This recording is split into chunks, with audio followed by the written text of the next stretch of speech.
Girl, it seems like Jay-Z has more on his plate than just that SA lawsuit, because now Chris Brown is spilling the tea in the wildest way possible. Over the years, there have been whispers and rumors about Jay-Z allegedly having inappropriate relationships with young female artists, and now Chris Brown is stepping up to confirm them. He claims that Jay-Z allegedly blacklisted him from the industry because of his relationship with Rihanna, but it's not what you might expect. Chris is finally breaking his silence about that 2009 incident with Rihanna and sharing his side of the story. According to Chris, Rihanna was reportedly cheating on him with Jay-Z and allegedly contracted an STI from him. But wait, it gets even crazier. Chris has some of the wildest stories to tell about how Jay-Z supposedly groomed Rihanna over the years. And here's the real bombshell. Chris even accused Jay-Z of selling Rihanna to and other big players in the industry. Y'all, Chris Brown is here to get his lick back at Jay-Z, and this is about to be a hot mess, so let's break this down. The rumors about Rihanna and Jay-Z's real relationship have been circulating for years, and they just won't seem to go away. Rihanna entered the industry as a teenager, and Jay-Z was her mentor, seemingly having a hand in every aspect of her career and personal life. Despite their repeated denials, the gossip about their dynamic has always persisted. Rihanna didn't take his mentorship lightly though. She was genuinely grateful for the opportunity and seemed to value the guidance and support she received from Jay-Z, even with the speculation about their relationship. Working with Jay and having a collaboration with him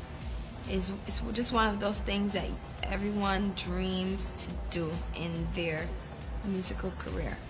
And here I am at 19 years old with the #1 single and featuring Jay-Z. It's just, I can't fathom it sometimes. It's just too much for me to, it's overwhelming sometimes. Then the street started buzzing with tea that Jay-Z and Rihanna might have had a secret something going on, even while he was married to Beyonce. At first, folks didn't pay it much mind. After all, the industry is always full of wild, baseless rumors. But instead of dying down, the whispers only grew louder, making people wonder if there was more to their story than they were letting on. Next thing we knew, her publicist, Jonathan Hay, stepped up and took the blame, saying he started the whole thing just to chase some clout and get publicity for Rihanna. He said, "The PR stunt that I did was out of desperation to help break Pond to Replay. It was reckless and I didn't think it was going to work. I was just throwing spaghetti at the wall to see what would stick. I didn't think it would be this big story. But now, knowing that people are profiting from speculations and opinions about her really turns my stomach. I'm ashamed that I'm even talking about this. I just want to put this rumor to rest once and for all." Well, Chris Brown is calling BS on this and claiming that the publicist was just going along with the narrative that Jay-Z's team wanted to put out. According to Chris Brown, not only was Jay-Z allegedly having an affair with Rihanna, but he allegedly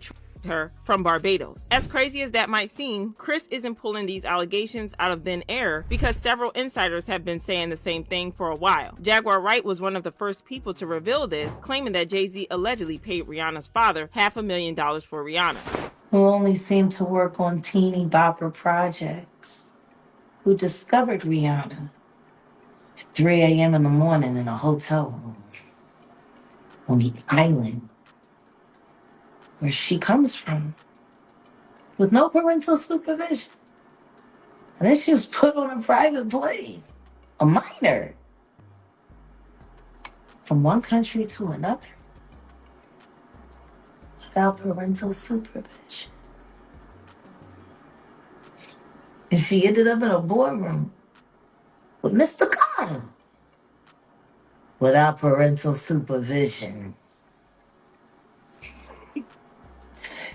Y'all got young children. Would you just let your daughter leave and go to a whole other country with some mother you don't know? Absolutely not. Doing talent shows at 3 a.m. So you're saying that the rumors are true. There are rumors circulating that Rihanna was actually tricked here. Are you saying that Starting to that's... sound that way, don't it? Because her daddy ain't show up till 24 hours later to pick up a $500,000 check for his daughter's ass.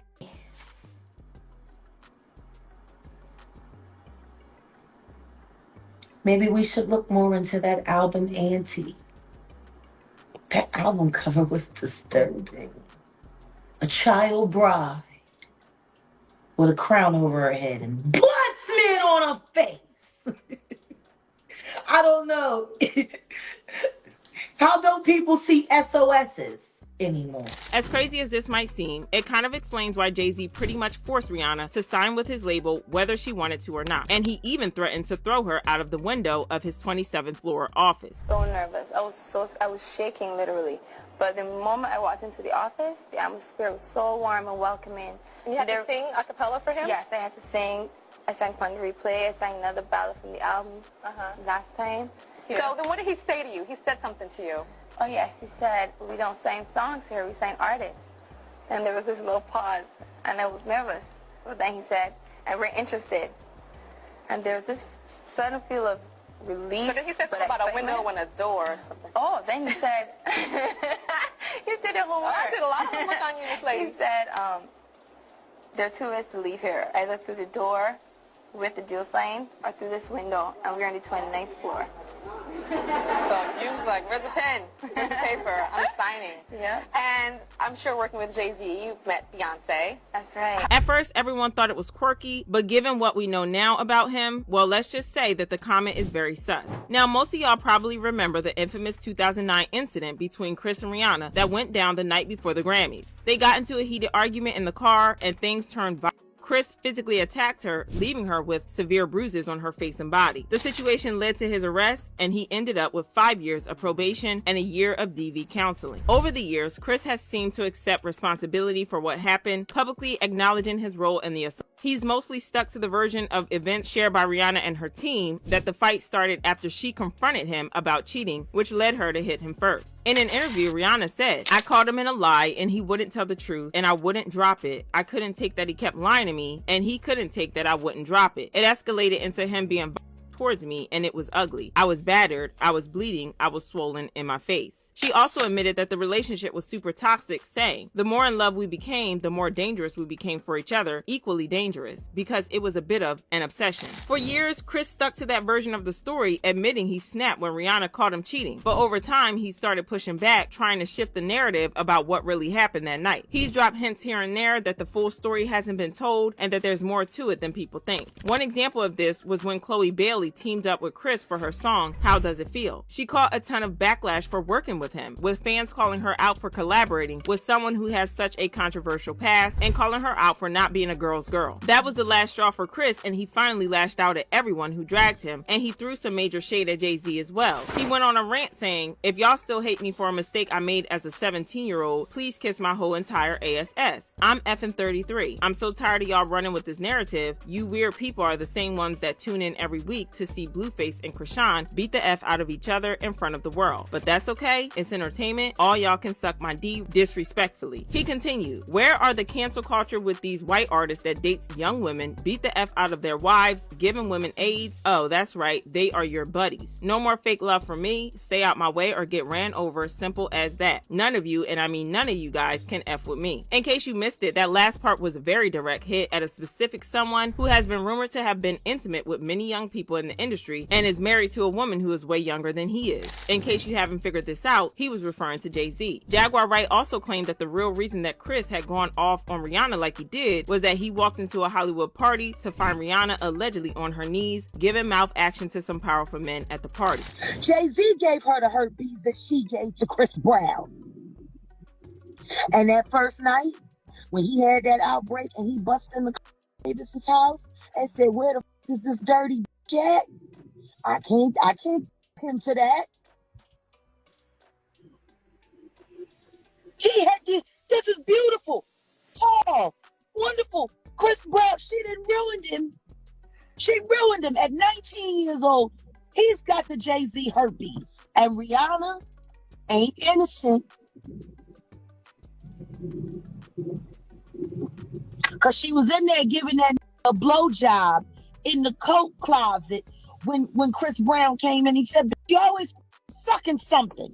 Even more, she accused Jay-Z and his team of setting Chris up to take the fall for it by spreading fake reports on the media. And then they sat there and Jay-Z and them get on the radio and they talk about that little fucking boy.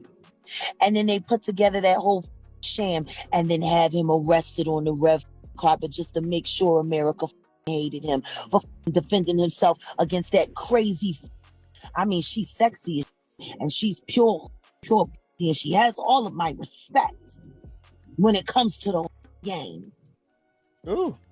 But you ruined fucking Chris Brown's life, and you knew you ruined his life, and the only reason you did it was because your Jay-Z told you to.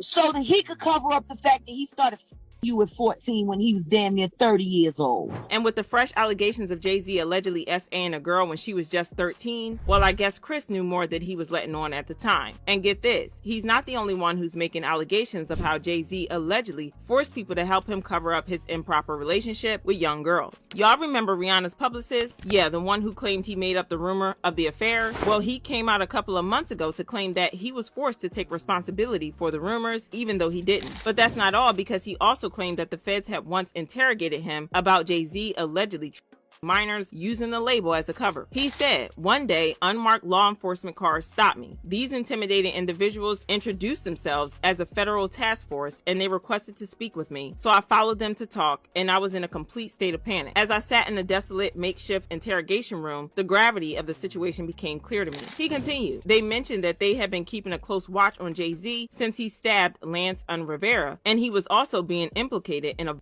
incident with R. Kelly during their joint tour promoting Jay-Z and R. Kelly's joint album. The officers clarified that they were investigating Jay-Z for allegedly engaging in intimate activity with young Rihanna and transporting her across international borders. They said she wasn't the only one and there were many others." He added, "No one benefits from reckless ambition." The interrogation was a brutal reality check. However, looking back now, there are some serious red flags, as Jay-Z was once very close to R. Kelly and they have 2 collaborative albums. They have like 30 songs together and they have toured together. As we all know, Jay-Z has also been extremely close to Diddy for several decades, so it's not very hard to come to some of those conclusions. So I guess we shouldn't be surprised that there are now allegations that he allegedly SA'd someone. And y'all want to know who is just loving Jay-Z's downfall? Chris Brown, that is. The streets are saying that Chris probably feels vindicated after all these years. There have been rumors that Jay-Z allegedly held back his career out of pure spite, so for him to watch Jay-Z finally be held accountable for his alleged actions has to be one of the most satisfying feelings in the world. These new revelations have people on Chris Brown's side, and they left comments like, "Remember, as part of Chris Brown's sentencing, he was forbidden to talk about what happened, and the only reason for that was to protect Rihanna. If he's the only one guilty, why couldn't he talk about it? It was a dead giveaway she wasn't innocent. Remember how Wendy said if you sleep with Rihanna, you gotta take penicillin after that? Y'all were mad. And poor Chris Brown, I knew there was more to the story. Chris is talented, and I hope he stays away from these